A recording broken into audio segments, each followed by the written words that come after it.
소크라테스라는 유명한 철학자가 있습니다. 너 자신을 알라라는 말을 남긴 사람이지요.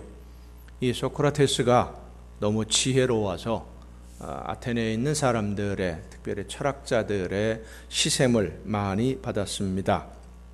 그런데 소크라테스 본인 자신은 자기가 무지하다, 아는 것이 없다 라고 스스로 생각하고 있었습니다. 이 소크라테스의 제자 중에 카이레폰이라고 하는 제자가 델포이 신전에 가서 아폴로 신에게 아테네에서 가장 지혜로운 사람이 누구입니까? 라고 물었더니 아폴로 신이 소크라테스가 가장 현명한 사람이라고 대답을 했답니다. 그 이야기를 들은 이 소크라테스가 자기가 가장 지혜로운 사람이다라는 말이 믿어지지를 않아서 자타가 공인하는 그 당시 아테네에 있는 지혜로운 철학자들을 찾아다니면서 평소에 자기가 궁금하게 생각했던 문제들에 대해서 질문을 했더니 이 사람들이 대답을 해주긴 해주는데 자기가 무슨 말을 하는지도 모르고 대답을 해주는 거예요. 그러니까 문제에 대한 이해도 하지 못하고 문제에 대한 답도 알지 못하면서 다 아는 것처럼 자기 자신들조차도 내가 알지 못하는 것을 모른다라는 것이죠. 그런데 소크라테스는 내가 알지 못한다는 것을 알고는 있으니까 아테네에서 제일 지혜로운 사람이라고 인정을 받았다는 겁니다. 이 소크라테스를 많은 사람들이 존경하고 좋아하니까 다른 철학자들이 아주 많이 미워하고 시기해서 누명을 씌워서 재판에 넘깁니다. 아테네 시민들이 다 모인 자리에서 공개 재판을 했는데 사람들이 소크라테스가 하는 말은 듣지 않고 그를 미워하고 시기하는 사람들이 퍼뜨린 가짜 뉴스, 거짓말을 더 신뢰해서 소크라테스에게 사형 판결을 내립니다. 사형 판결을 눈앞에 두고 그 제자들이 도망가자, 억울하게 이렇게 누명을 쓰고 죽을 수는 없지 않느냐, 탈옥을 준비하고 소크라테스에게 나가자라고 할 때에 소크라테스가 말합니다. 아테네 시민들이 가짜 뉴스에 속았다고 하더라도 합의에 의해서 합법적인 절차에 따라서 그들이 결정을 내렸는데 그들이 내린 결정이 옳지 않은 것이라고 해서 내가 그 결정에 따르지 않으면 이 나라의 질서가 유지될 수 있겠느냐. 합법적 절차에 의한 결정이면 언젠가는 진실이 밝혀질 때가 올 것이니까 지금은 법적인 절차를 따르는 것이 아테네라고 하는 민주주의 절차를 지닌 이 나라를 유지하는 길이다 라고 제자들에게 말하고는 독이 들어있는 주스를 마시고 죽습니다. 이 말이 권력자들에게 알려지면서 우리가 많이 그런 말을 듣죠. 악법도 법이다 라는 말로 둔갑을 해서 권력을 가진 사람들이 공평하지 못한 법을 만들어 놓고 법을 만들어 놨으니까 만들어진 법은 무조건 지켜야 된다라고 강요하는 도구로 쓰여지고 있습니다. 요즘 우리가 살아가는 이 시대는 사실이 아닌 것을 사실처럼 그럴듯한 말로 포장을 해서 알맹이를 바꾸어 사람들을 속이는 일들이 너무 많습니다. 일본이 우리나라를 상대로 벌이는 경제전쟁도 그런 종류의 하나라고 할 수 있습니다. 우리나라에서 만들어서 전 세계에 공급하는 반도체를 만들 때 중요하게 쓰여지는 그 재료를 일본이 우리나라에게 팔지 않겠다라고 했는데 처음에는 안보를 위협하는 나라이기 때문에 그런 안보를 위협하는 나라로 이 물건들을 다시 팔 수 있는 위험이 있어서 못 팔겠다라고 하다가 나중에는 신뢰가 깨어진 나라여서 안 팔겠다라고 하다가 엊그제는 무역을 하는 데 있어서 우대할 필요가 없는 나라이기 때문에 안 팔겠다 말이 계속 바뀌어요. 그러나 사실 우리는 다 알고 있습니다. 일본에 강제징용을 당했던 분들에게 배상을 해야 한다고 우리 법원에서, 대법원에서 판결을 내렸기 때문에 보복하는 것이라는 것을 누구나 다 알고 있어요. 하지만 정치적인 문제로 보복한다, 경제 보복을 한다라고 할 수 없으니까 말을 이리저리 돌리면서 사람들을 속이고 있는 것이죠. 그리고 그 바탕에는 우리의 국권을 강제로 빼앗았던 한일 합방 조약이 합법적인 조약이었고, 우리나라를 식민지로 다스린 것은 법적으로 아무 문제가 없는 합법적인 것이었다라는 생각이 깔려 있습니다.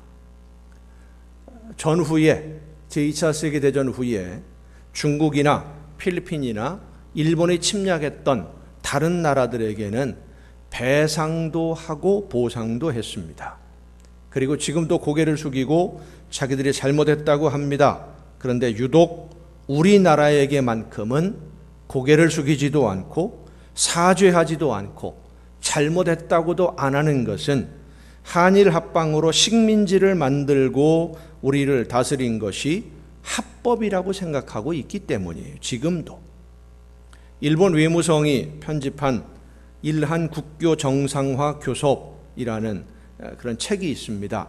1953년도에 56년도에 이 책을 만들어냈는데 1951년 한일 친교 국교 정상화 회담을 시작을 하면서부터 지금까지도 계속 그 자세는 변하지 않고 있습니다만은 이 일본 정부는 우리나라가 해방된 것이 해방된 게 아니라 일본이라는 나라에서 분리한 것이다 라고 주장을 하고 있습니다. 한국은 종주국인 일본에서 떨어져 나가 독립한 것이다. 이게 첫 번째 조건이에요.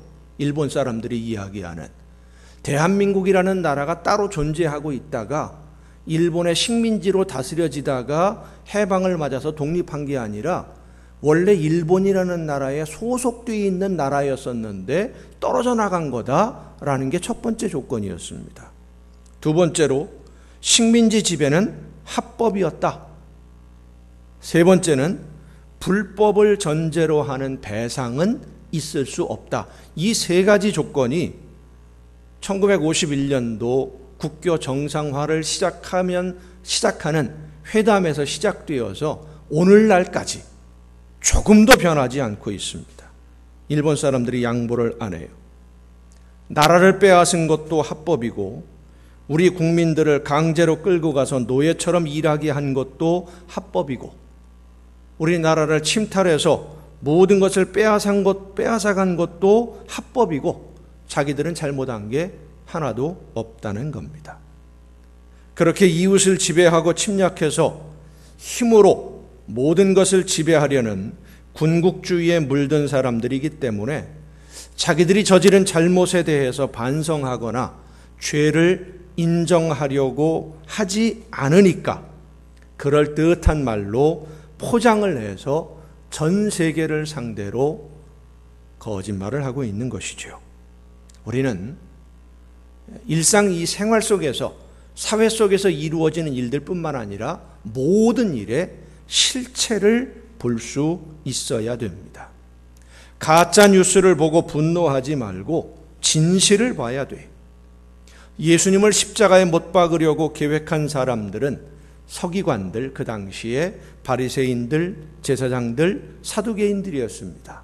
그런데 실제로 빌라도 앞에서 재판받는 예수님을 십자가에 못 박으라고 외쳤던 사람들, 살인 강도인 바라바를 놓아주고 예수는 십자가에 못 박으라고 외친 사람들은 서기관이나 제사장들, 바리새인들, 사두개인들이 아니라 예루살렘에 모인 유대인들이었습니다. 며칠 전까지만 해도 예수님의 말씀을 듣고 예수님이 예루살렘 성에 입성할 때에 호산나 다윗의 이름으로 오시는 이여 라고 외쳤던, 손에 종려나무 가지를 흔들고 환영했던 그 사람들이 예수님을 십자가에 못 박으라고 소리쳤어요. 빌라도가 예수님에게 사형 판결을 내릴 때 손을 씻으면서 나는 이 사람의 피에 대해 책임이 없다라고 하니까 그 피값은 우리와 우리 후손들이 담당하겠노라고 외쳤던 사람들은 예루살렘에 모인 유대인들이었습니다. 제사장들이 아니라. 그들이 예수님을 처형하라고 외친 이유는 단 하나입니다. 제사장들과 서기관과 바리새인들이 퍼뜨린 거짓말에 속아서 흥분했기 때문이에요. 사실이 무엇인지 알아보지도 않고 진실이 무엇인지 알아보지도 않고 생각해보지도 아니하고 군중심리에 그저 흥분을 해서 예수님이 하나님의 이름을 모욕했다는 말을 듣고 그 말이 진실인지 거짓인지 생각해 볼 것도 없이 그러면 죽여야 한다 결론을 내리고 흥분해서 감정적으로 사형 판결을 내려달라고 십자가에 못 박으라고 빌라도에게 목소리 높여서 외쳤던 것입니다. 속지 말아야 됩니다. 요즘 그럴듯한 말로 포장해서 진실과 거짓을 뒤섞어서 거짓을 진실인 것처럼 알맹이를 바꾸는 일들이 너무 많습니다. 그리고 교회에서도 그런 일들이 종종 일어납니다. 손바닥으로 하늘을 가리려고 한다라는 말이 있지요. 눈 가리고 아웅한다라는 말도 있습니다. 하나님 앞에 서면 다 드러날 거짓말을 아무렇지도 않게 하는 사람들이 있어요. 오늘 본문 말씀에 보면 바리새인들과 서기관들에게 화가 있을 것이다 라고 예수님이 경고를 하십니다. 왜 화가 있을 것이라고 하느냐? 외식하는 자들이기 때문에. 외식하는 사람, 히포크리테스라고 하는 이 단어를 사용하는데 이 말은 위선자, 가짜라는 뜻으로 쓰이기도 하고 가면을 쓰고 연기하는 배우라는 의미로 쓰여지기도 하는 단어입니다. 쉽게 표현하면 거짓으로 사는 사람, 거짓된 행동을 보여주는 사람이라는 말이죠. 진짜가 아닌데 진짜처럼 행동하고 사랑하지 않는데 사랑하는 것처럼 하고 섬길 마음이 없는데 섬기는 척하고 하나님의 말씀이 아닌데 하나님의 말씀인 것처럼 전하는 사람, 바로 외식하는 사람들입니다. 여러분, 하나님의 말씀을 듣는 이 시간은 코미디 공연을 보는 시간이 아닙니다. 즐거운 드라마를 보는, 연속극 보는 시간이 아닙니다. 재밌는 이야기를 듣는 시간이 아니라 나에게 말씀하시는 하나님의 음성을 듣는 시간이에요. 재미있는 세상 이야기, 유익한 세상 이야기를 듣는 시간이 아닙니다. 세상 돌아가는 이야기를 듣는 시간이 아니, 하나님의 말씀을 듣는 시간이, 영적으로 깨어서 영으로 말씀하시는 하나님의 음성을 들어야 될 줄로 믿으시길 바랍니다. 병원에서 진료를 하는데 심각한 증상이 있는 환자에게 의사가 농담 섞어서 이야기합니까? 당신은 온몸에 암이 퍼져서 이제 내일 모레면 죽을 겁니다. 죽을 준비는 하시오. 웃으면서 이야기하는 의사가 있습니까? 없지요. 심각한 질병이 있으면 심각한 얼굴로 이러이러한 문제가 당신에게 있으니까 절대적으로 조심해야 된다. 이러이러한 부분들은 조심해야 되고 이렇게 치료해야 된다. 심각하게 이야기하지 웃으면서 농담으로 이야기하는 의사 없고 또 그런 이야기를 농담으로 받아들이는 환자도 없습니다. 어린 아이들을 진찰하거나 주사를 놓을 때는 이 아이들이 두려워하니까 두려움을 갖지 않도록 이상한 모자를 쓰고 쇼를 하기도 하고 과장되게 그런 행동을 하는 경우도 있기는 있습니다만은, 여러분, 우리는 영적으로 치료를 받아서 하나님의 자녀로 거듭나고 성장해야 되는 사람들입니다. 그런데 하나님의 말씀을 들어야 하는 시간에 재미있는 이야기를 들으려고 기대해서는 안 되는 거예요. 의사를 만나서 몸이 아파서 의사에게 치료받으러 갔는데, 진료를 받으러 갔는데 즐거운 뭐 재밌는 세상 돌아가는 농담, 재밌는 이야기 들으려고 병원에 갑니까? 아니지요. 내 몸의 상태가 어떤지 정확하게 진단을 받고 정확하게 알아서 그러면 어떻게 치료를 해야 되겠느냐, 이 사실을 알고 싶어서 의사를 만나러 가는 것이지 의사하고 농담하러 갑니까? 병원에? 하나님의 말씀을 들으며 우리가 그래도 즐거워할 수 있는 것은 하나님의 외아들 예수 그리스도를 대속의 제물로 삼으시고 우리를 영원한 죽음에서 영원한 생명으로 옮기시려고 계획하셨고, 그 계획하신 대로 예수님이 대신 죽어주심을 내가 믿음으로 말미암아 이제 하나님의 자녀가 되어서 영원한 생명의 길을 걸을 수 있다, 이 사실을 확인할 때 그 사실이 내 삶에서 체험되어지고 하나님의 사랑과 그 은혜가 내 가슴 속에서 용솟음쳐 오를 때 그때 감사하게 되는 것이고 감격하는 것이고 기뻐하는 것이죠. 우리의 영이 회복되어서 지난 시간들의 잘못을 회개하고 하나님의 자녀로 받아들여져서 영원한 하나님의 나라를 바라보며 소망 중에 믿음으로 순종할 수 있게 된 것을 내가 깨닫고, 나 같은 죄인을 하나님의 나라를 세우는 일에 사용해 주시려고 하나님이 나를 불러주시고 일을 맡겨주신 것에 대해서 감사할 때, 나처럼 부족한 사람이 하나님의 나라를 위해 쓰임받고 있다는 사실에 감사할 때에 그때 기쁨이 있고 감사가 있는 거예요. 이 기쁨과 그 감사함이 내 심령 속에서 솟아올라서 감사한 마음을 견디지 못하게 되는 것을 우리가 쉽게 표현해서 은혜 받았다라고 표현을 하는 겁니다. 그게 은혜예요. 구원받은 기쁨과 감사함이 충만할 때 사명을 감당하는 일들, 나에게 맡겨주신 일들을 감당하는 것이 억지로 하는 힘든 일이 아니라 즐거운 일이 되는 것이고, 나를 사랑하시는 하나님의 사랑으로 이웃을 사랑하며 섬기는 성도다운 성도가 되는 것입니다. 그런데 오늘 교회라는 이름으로, 성도라는 이름으로 행하는 일들 중에는 드러내고 말하기에도 부끄러운 일들이 있습니다. 내일입니다.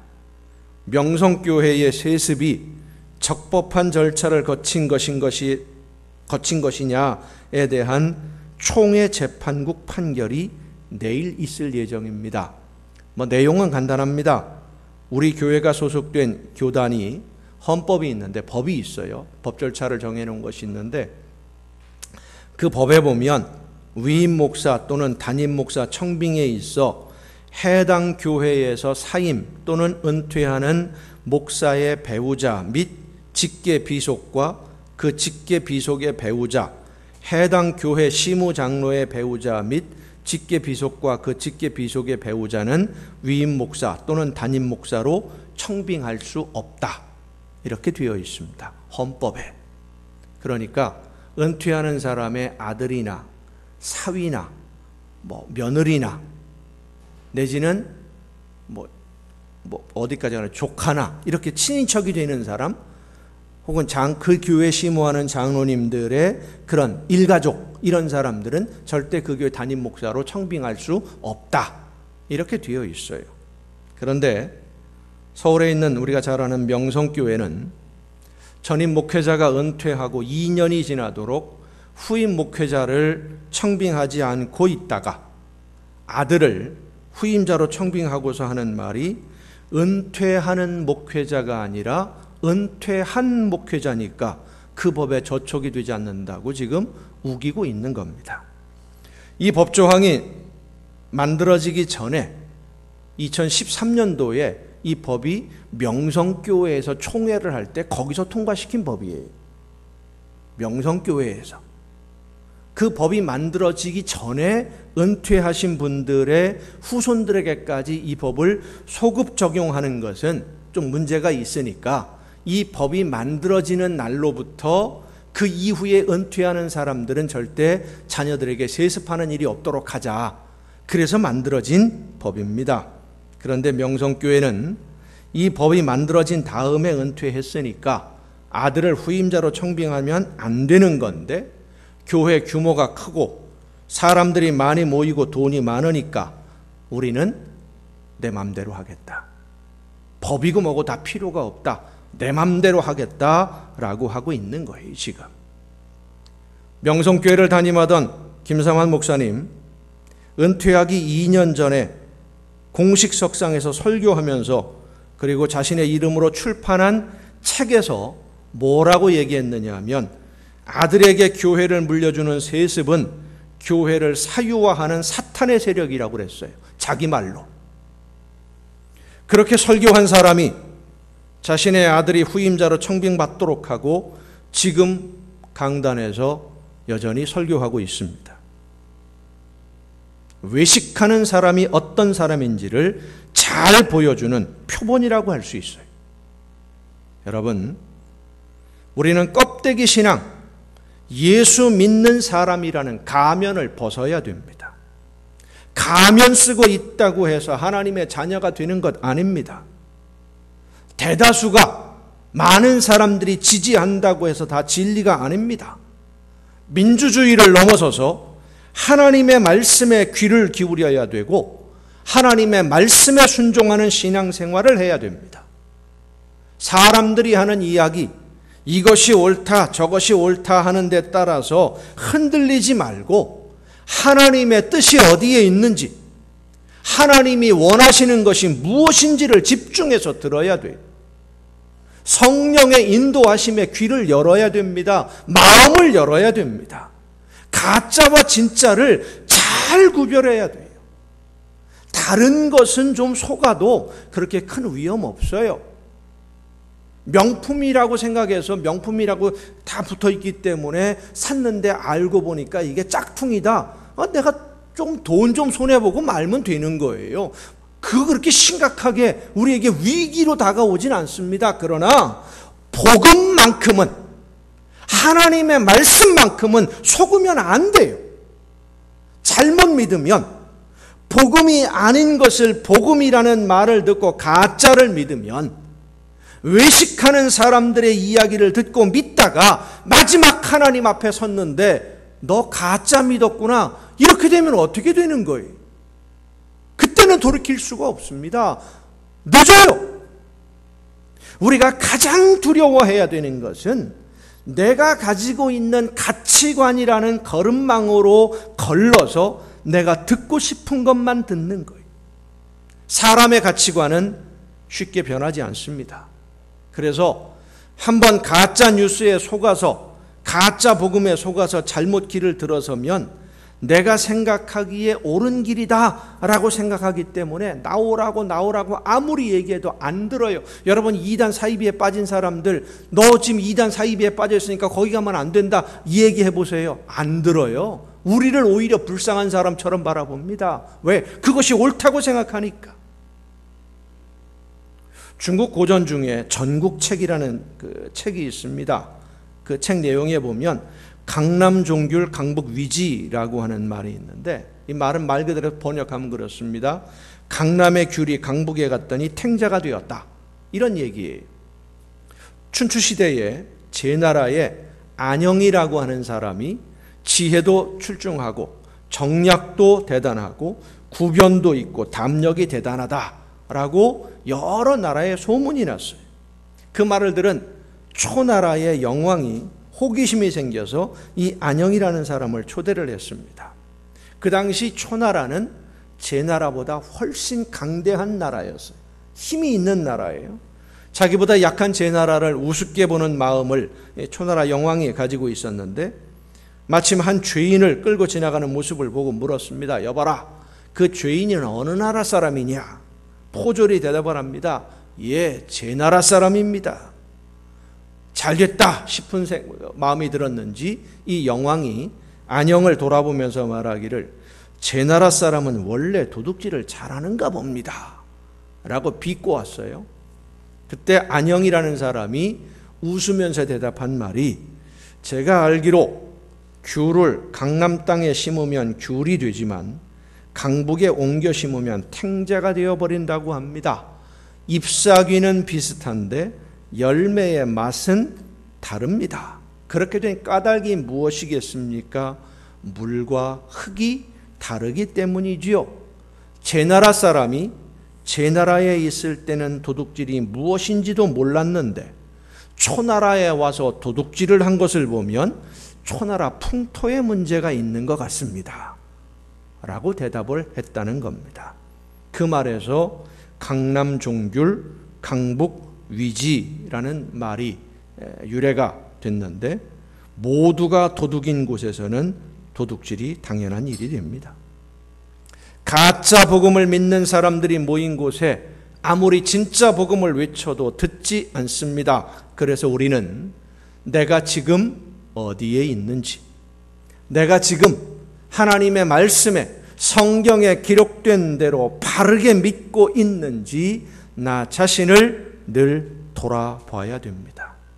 내가 돌아보는 것으로 그것만으로 충분하지 않기 때문에 기도해야 돼요. 어떤 교회가 하나님의 말씀을 바르게 선포하는 교회인지 나에게 지혜를 달라고 기도하며 성령의 인도하심에 귀를 기울이는 여러분 모두가 될 수 있기를 바랍니다.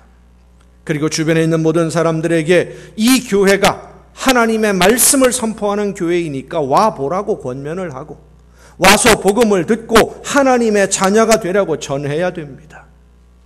어떤 목회자가 진짜 하나님의 말씀을 전하는 목회자인지 성령께서 깨우쳐 주시고 내 마음에 감동을 달라고 하나님의 말씀을 바르게 듣게 해달라고 우리는 늘 쉬지 않고 기도해야 됩니다.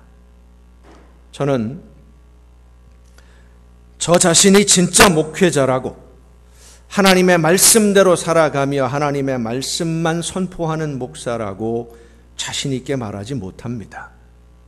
나도 모르게 실수할 수도 있고 나도 모르게 말씀을 잘못 해석할 수도 있기 때문이죠.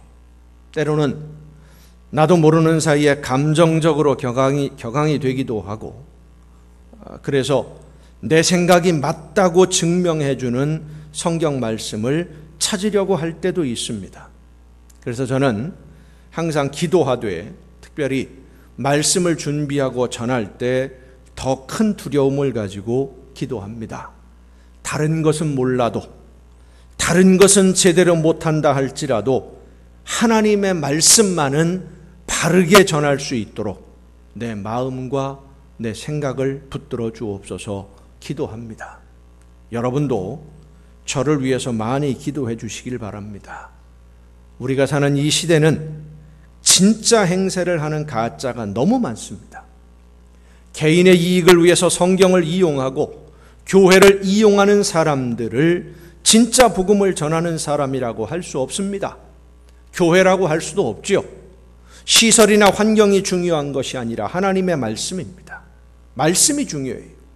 외식하는 사람들이 너무 많은 이 시대에 하나님의 말씀을 들을 수 있는 교회를 만나는 것은 특별한 하나님의 은혜인 줄로 믿으시길 바랍니다.